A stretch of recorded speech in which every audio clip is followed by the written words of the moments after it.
The HOA president showed up with 2 fake cops in uniforms and a patrol car, demanding to inspect my ranch. When they trespassed on my property, I opened my cattle gates. 40 angry bulls surrounded their fake police car, using it as a scratching post while they were trapped inside screaming. Before watching full story, comment below from where you watching. Also like and subscribe for more stories. My name is Tom Walker, and I own a 200-acre cattle ranch in rural Colorado that has been in my family for 5 generations. What I'm about to tell you sounds completely crazy, but every word is true. It involves fake police officers, an insane HOA president, and the most satisfying revenge involving 40 angry bulls that you've ever heard. It all started when the Meadowbrook Estates development was built on the land next to my ranch. The developers bought a huge piece of farmland and turned it into one of those fancy gated communities with expensive houses and strict rules about everything. I didn't mind having new neighbors at first. My ranch had always been isolated, and I thought it might be nice to have some people around. The trouble began when Carol Stevens moved into the biggest house in Meadowbrook Estates. She was a retired government administrator in her 50s with short red hair and the attitude of someone who had spent decades telling other people what to do. Within 3 months of moving in, she got herself elected as HOA president and immediately started causing problems for everyone. Carol's first complaint was about my ranch. She said my cattle were too loud in the morning and that the smell was affecting property values in her development.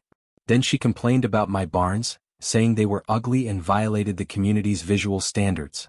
I politely explained that my ranch had been here for over 100 years, long before her development existed, and that I had every right to raise cattle on my own land. But Carol wasn't satisfied with just complaining. She started showing up at my property with other HOA board members, taking pictures of my cattle and buildings. They would stand at my fence line with clipboards, making notes like they were conducting some kind of official inspection. The first time this happened, I walked over and asked what they were doing.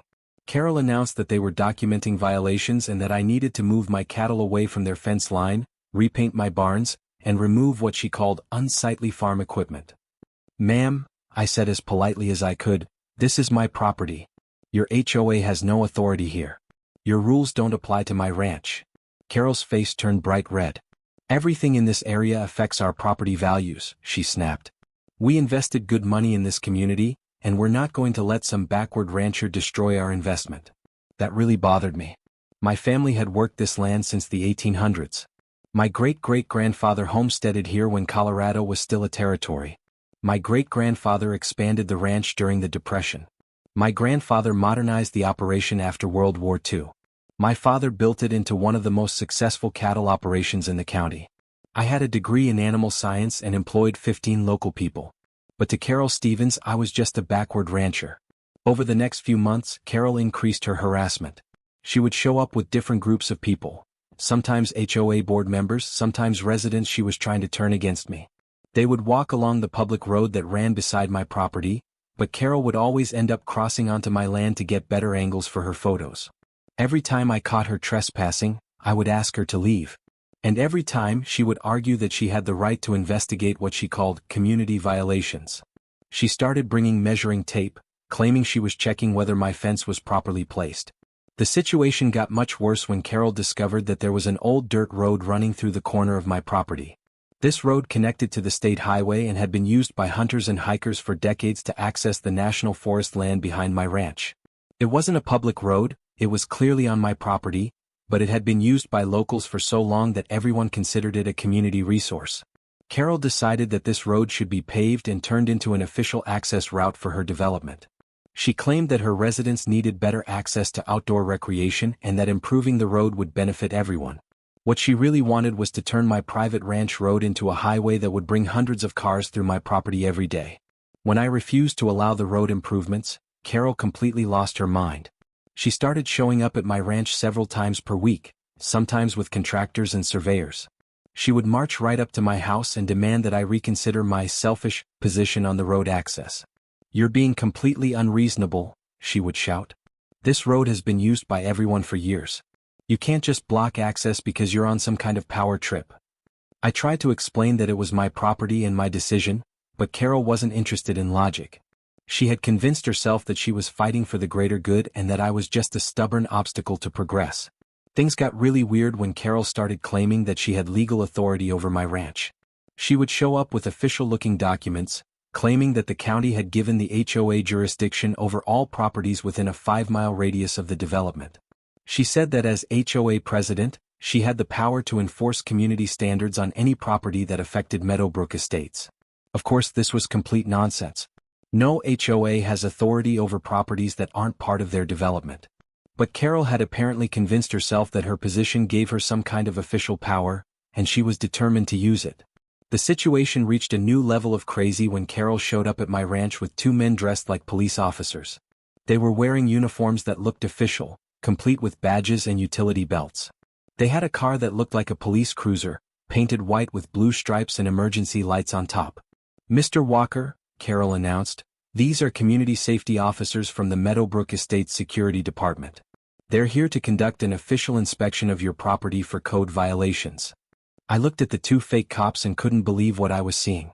One was a tall, thin guy in his 30s with a serious expression. The other was shorter and stockier, probably in his 40s. Both were trying very hard to look official and intimidating. "Ma'am," I said to Carol, "these men are not police officers, and they have no authority on my property. I'm going to have to ask all of you to leave." The tall fake cop stepped forward. "Sir, we are authorized law enforcement officers conducting a legitimate investigation. We have reports of code violations and potential health hazards on this property." "Let me see your badges," I said. The fake cops exchanged glances, clearly not expecting to be challenged. The tall one pulled out a badge that looked real at first glance, but when I looked closer, I could see it said Community Safety Officer, instead of Police Officer. "This isn't a real police badge," I pointed out. "You're not law enforcement officers and you have no authority here." Carol jumped in before the fake cops could respond. "They are official security personnel authorized by the county to enforce community standards. You are required to cooperate with their investigation." I almost laughed.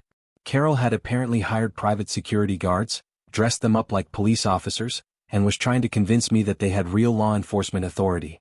It was so ridiculous that I wasn't sure whether to be angry or amused.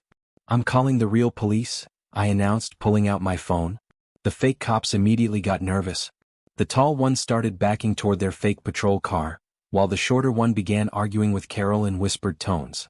Clearly, they hadn't expected their impersonation to be challenged, and they didn't want to be around when real law enforcement showed up. But Carol wasn't backing down. "You can call whoever you want," she said defiantly. "These officers are conducting a legitimate investigation, and you can't interfere with official business." While I was on the phone with the sheriff's office, Carol and her fake cops walked onto my property and began taking pictures of my barns and cattle pens. They were clearly trespassing, but they acted like they had every right to be there. That's when I made a decision that would lead to the most satisfying revenge of my entire life. Instead of waiting for the sheriff to arrive, I walked over to the gate of my main cattle pen and opened it wide. Then I did the same thing with 2 other pens. Within minutes, I had released about 40 head of cattle, including several large bulls, into the area where Carol and her fake cops were conducting their investigation. Now, ranch cattle are generally pretty calm animals, but they don't like strangers walking around their territory. And when they see people they don't recognize, especially people who are acting nervous and moving quickly, they tend to get curious and sometimes aggressive. The fake cops saw 40 large cattle heading in their direction and immediately panicked. They ran toward their fake patrol car, with Carol following close behind. But ranch cattle can move pretty fast when they want to, and my bulls were definitely interested in these strange visitors. What happened next was like something out of a comedy movie. The fake cops reached their car and jumped inside, but the cattle surrounded the vehicle and began investigating it with their usual curiosity. Cattle investigate things by licking them, bumping them with their heads, and sometimes scratching themselves against hard surfaces. The fake patrol car became a giant scratching post for 40 curious cattle. The bulls were rubbing against the doors, licking the windows, and using their horns to scratch itches on the roof and hood. The car was rocking back and forth as several thousand pounds of beef used it for comfort and entertainment. Carol was trapped outside the car, unable to get to the passenger door because of all the cattle. She was running around the car, screaming and waving her arms, which only made the cattle more curious about her. Every time she tried to get close to the car, a bull would step in her way or try to lick her. The fake cops were trapped inside the car, honking the horn and trying to start the engine, but the cattle weren't impressed by the noise. If anything, the horn seemed to make them more interested in the car. Several bulls were now standing on their hind legs with their front hooves on the hood, trying to get a better look inside. I stood by my fence, watching this amazing scene and recording it all on my phone.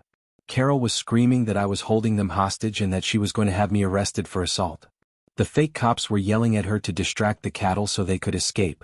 The real sheriff's deputies arrived just as the situation was reaching its peak. Deputy Johnson, who I'd known for years, got out of his patrol car and looked at the scene with complete amazement. "Tom," he called out, "what exactly is going on here?"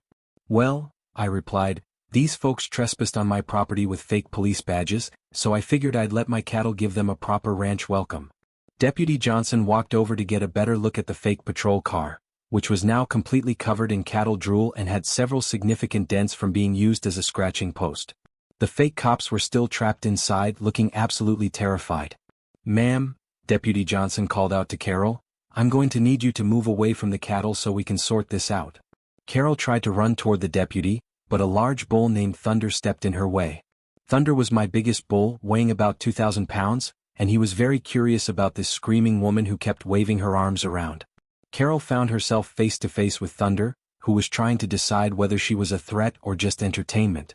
Deputy Johnson couldn't help but smile. "Tom, you think you could call your cattle away so we can talk to these people?" I whistled, and most of the cattle wandered back toward their usual grazing area. But Thunder and a few other bulls weren't quite ready to give up their new toy. They continued investigating the fake patrol car, which was now making concerning creaking noises under the weight of several curious bovines.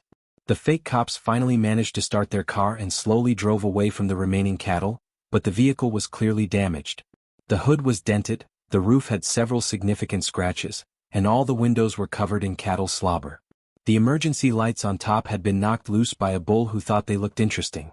Once the area was clear, Deputy Johnson asked to see the fake cops' identification and credentials. As I had suspected, they were private security guards who had been hired by Carol to impersonate police officers. This is a serious crime in Colorado, punishable by significant fines and possible jail time. Carol tried to argue that she had told the security guards to present themselves as community safety officers, not real police, but the uniforms and fake patrol car clearly crossed the line into criminal impersonation. The fake badges they were carrying were also illegal replicas of official law enforcement credentials. While Deputy Johnson was dealing with the legal issues, I showed him the video I had recorded of the entire incident. The footage clearly showed Carol and the fake cops trespassing on my property, taking pictures without permission and refusing to leave when asked. It also showed my cattle's enthusiastic response to their uninvited visit. "Tom," Deputy Johnson said, trying not to laugh, "I have to ask, did you deliberately release your cattle to chase these people?" "Deputy," I replied with a straight face, "I was just moving my cattle to a different pasture. It's not my fault they were curious about our visitors." The fake cops were cited for criminal impersonation of police officers and trespassing. Carol was cited for trespassing, harassment, and conspiracy to commit criminal impersonation. All three faced potential criminal charges that could result in fines and jail time. But the legal consequences were just the beginning of their problems. Word of the incident spread quickly through both the ranching community and the Meadowbrook Estates development. Everyone was talking about the crazy HOA president who hired fake cops and got chased by cattle. The story made it into the local newspaper, complete with photos of the damaged fake patrol car and quotes from witnesses who had seen Carol running around screaming while surrounded by curious bulls. The headline read, "HOA President's Fake Police Scheme Trampled by Ranch Cattle." The publicity was devastating for Carol's reputation in the community. The other residents of Meadowbrook Estates were embarrassed and angry that their HOA president had brought such negative attention to their development. Within a week, the HOA board had voted to remove Carol from her position and were discussing whether to sue her for damages to the community's reputation. The fake cops faced even more serious consequences. Their security company fired them immediately and revoked their licenses. The state regulatory agency that oversees private security companies launched an investigation that resulted in additional fines and a permanent ban on working in law enforcement or security. As for the damaged fake patrol car, that became an ongoing source of entertainment for the entire county.